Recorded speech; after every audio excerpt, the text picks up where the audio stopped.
Assalamualaikum warahmatullahi wabarakatuh. Alhamdulillahirrabbilalamin.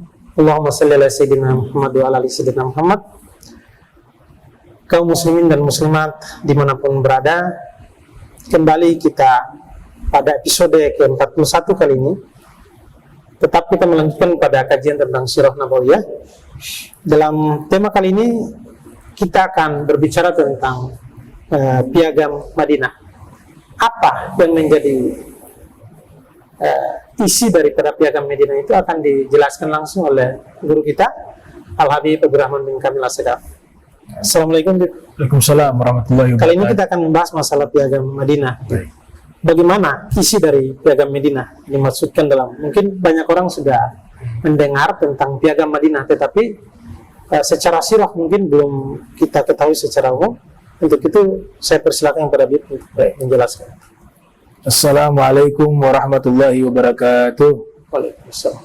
Alhamdulillahi rabbil alamin. Allahumma salli wa sallim ala sayyidina Muhammadin wa ala alihi wa sahbihi ajma'in, amma ba'du.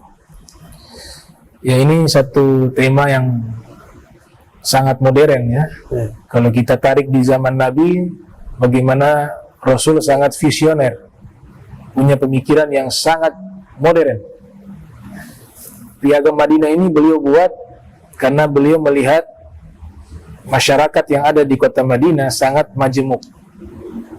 Di situ ada Bani Quraidah dan beberapa suku lainnya yang mereka itu adalah orang Yahudi. Ada juga orang-orang yang Muslim, ada juga yang tidak beragama. Nah, ini beliau coba buat aturan yang disebut dengan Mitsaq al-Madinah, Piagam Madinah. Di antaranya ada 16 klausa. Jadi isinya itu ada 16 klausa. Mungkin saya akan sebutkan poin-poin pentingnya. Di antaranya isi daripada Piagam Madinah, Nabi menganggap semua masyarakat yang majemuk tadi dari berbagai suku dan berbagai agama yang ada, Nabi satukan di atas satu hukum kenegaraan. Dianggap sebagai ummatun wahidatun, satu umat. Padahal mereka berbeda suku, berbeda agama. Aturan ini Nabi buat agar semuanya berada dalam naungan keamanan. Klausa berikutnya, jika ada musuh yang menyerang, karena kondisi waktu itu kan kondisi peperangan. Itu secara historis memang di masa itu ada dua kerajaan besar, ada Persia, ada Romawi. Kemudian di gabail suku-suku yang ada di Arab, mereka memang sering terjadi pertikaian peperangan. Nah, sehingga undang-undang ini juga Nabi buat untuk saling tolong-menolong. Jika ada musuh yang menyerang orang-orang Yahudi, maka umat Islam wajib menolong orang Yahudi tersebut. Sebaliknya demikian, karena mereka sudah berada dalam satu wilayah pemerintahan yang dipimpin oleh Rasulullah Muhammad sallallahu alaihi wasallam. Bahkan Nabi mengatakan, siapa yang membunuh orang kafir zimmi yang sudah mengadakan muahadah, perjanjian dengan Nabi, berada dalam keamanan Islam, itu tidak akan mencium bau surga, kata Rasulullah. Nah, jadi luar biasa. Kemudian beliau juga membuat pasar yang berbeda. Pasar orang Yahudi dibuat pasar orang Yahudi, pasar orang Muslim dibuat khusus pasar orang Muslim. Sehingga di situ mungkin ada benda-benda yang haram yang memang tidak bisa dikonsumsi oleh umat Islam, dilarang untuk dibeli, dijual belikan di pasar Muslim. Walaupun memang di beberapa literatur kitab Talmud misalnya, kitabnya orang Yahudi, mereka tidak jauh berbeda dengan Islam di dalam masalah halal dan haram. Ya, mereka juga punya makanan-makanan yang haram, makanan-makanan yang halal. Bahkan kalau kita lihat, mereka lebih banyak mengharamkan makanan-makanan yang di Islam halal. Ya, khususnya dalam mazhab Syafi'i yang kita anut, ya, seperti udang mereka haramkan, cumi mereka haramkan. Nah, itu di dalam kitab Talmud, ya, saya baca di dalam terjemahannya. Ini beberapa poin penting terkait Piagam Madinah.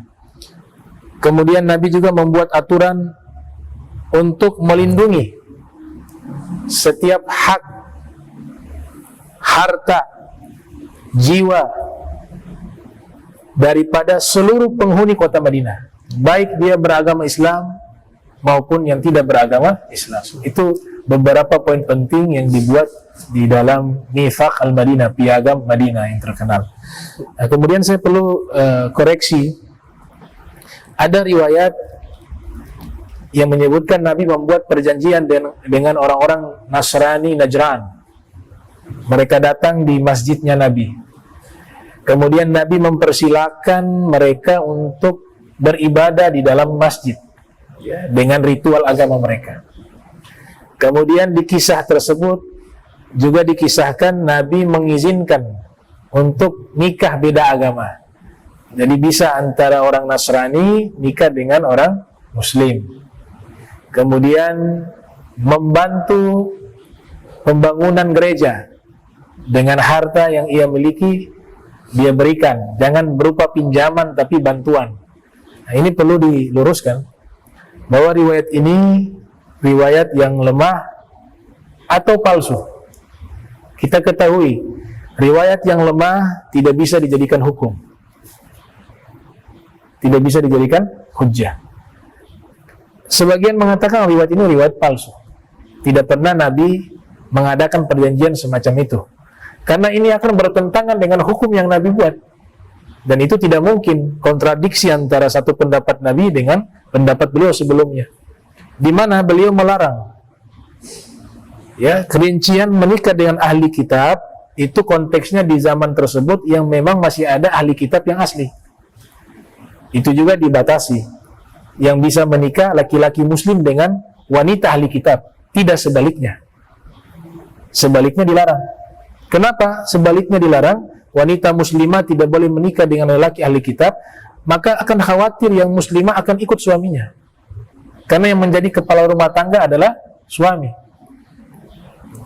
Izinnya laki-laki muslim menikah dengan wanita ahli kitab, karena laki-laki di zaman itu punya potensi yang sangat besar bisa mengajak istrinya masuk ke dalam agama Islam. Itu yang perlu kita pahami. Dan Ibnu Umar adalah salah satu sahabat Rasul, sahabat junior. Dikutip oleh Dr. Syekh Ali Sobuni di dalam kitabnya Rawai'ul Bayan, mengatakan Ibnu Umar menyatakan di zaman saya sudah sulit menemukan ahli kitab yang masih asli. Bisa dibayangkan di zaman itu, ya. Yang ada di zaman kita ini bukan ahli kitab yang asli. Mereka sudah mendistorsi ajaran-ajaran asli. Bukan berarti kita intoleran, tidak. Perintah berbuat baik itu wajib kepada siapapun. Tapi ketika bersoalan dengan prinsip ajaran agama Islam, kita harus punya sikap. Ini hukum yang harus kita taati. Dan ini fatwa juga dikeluarkan oleh Muallim Syafi'i Hazami dalam kitab Tawdihul Adillah. Ya, beliau mengatakan hal yang sama, bahwa kalau kita lihat di zaman kita saat ini, hukumnya menjadi haram. Itu. Karena masih banyak wanita-wanita muslimah. Kenapa harus cari yang non-muslim? Apalagi yang sudah tidak asli ahli kitab. Gitu. Kemudian yang perlu saya koreksi bahwa riwayat yang mengatakan bahwa bantulah umat Nasrani atau ahli kitab dengan uang kalian untuk membangun gereja, lafaz itu tidak ada. Bahkan dalam riwayat tersebut tidak ada. Yang ada adalah bantulah mereka ketika mereka minta tolong, bukan membangun tempat ibadah. Kalau mereka minta tolong, siapapun dia, baik Nasrani, Yahudi, bukan lagi toleran, bukan lagi sunnah, tapi wajib ditolong. Nah, tapi ketika hudud, masalah ahkam, di situ Nabi membuat satu hukum yang sangat tegas dan sangat jelas. Lakum dinukum waliyadin. Dalam firman dikatakan, untukku agamaku, untuk kalian agama kalian. Untuk kalian agama kalian, untukku agamaku. Nah, ini yang perlu kita sampaikan, karena nanti terjadi syubhat di dalam pemikiran, sehingga diperbolehkan seseorang menikah dengan beda agama. Ya, hal ini sangat berbahaya, apalagi di zaman kita saat ini. Maaf. Ya, dari penjelasan tadi mungkin substansi dari Rasulullah membangun piagam Madinah itu sebenarnya intinya melatar belakangi hal yang paling mendasar dalam piagam Madinah itu diimplementasikan untuk menciptakan keamanan. Karena memang sebelum Nabi datang di kota Madinah, ini wilayah terjadi konflik secara eksternal maupun internal. Antar mereka satu suku bertikai. Belum lagi bertikai secara keagamaan, kepercayaan. Jadi di situ sangat kompleks pertikaiannya. Nabi membuat undang-undang untuk membuat keamanan. Ya, karena aturan ini tujuannya untuk itu, menciptakan keamanan. Gitu. Aturan. Ya. Baik, terima kasih. Dari penjelasan tentang piagam Madinah tadi cukup jelas bagaimana implementasi dari dan latar belakang tentang diimplementasikannya piagam Madinah pada saat kerajaan Rasulullah berada di kota Madinah. Demikian, terima kasih. Assalamualaikum warahmatullahi wabarakatuh. Waalaikumsalam warahmatullahi wabarakatuh.